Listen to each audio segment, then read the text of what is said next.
what's your recommendation? What they actually need to focus on and get better at? I mean, one thing is just programming, and there are a lot of different aspects of programming that could go into things like this.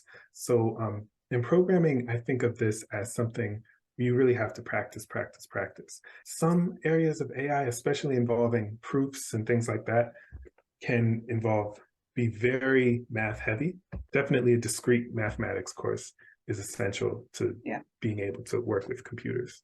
For the computer science students, the background I expect them to have, I expect them to take calculus, up to multivariate calculus, have taken differential equations, have taken linear algebra, know about statistics, probability. So that's essentially what I expect their background to be.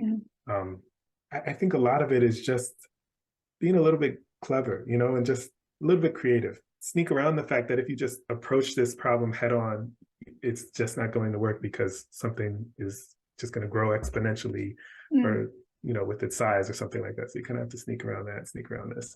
Right. So, yeah. Right. Being creative and think outside of the box.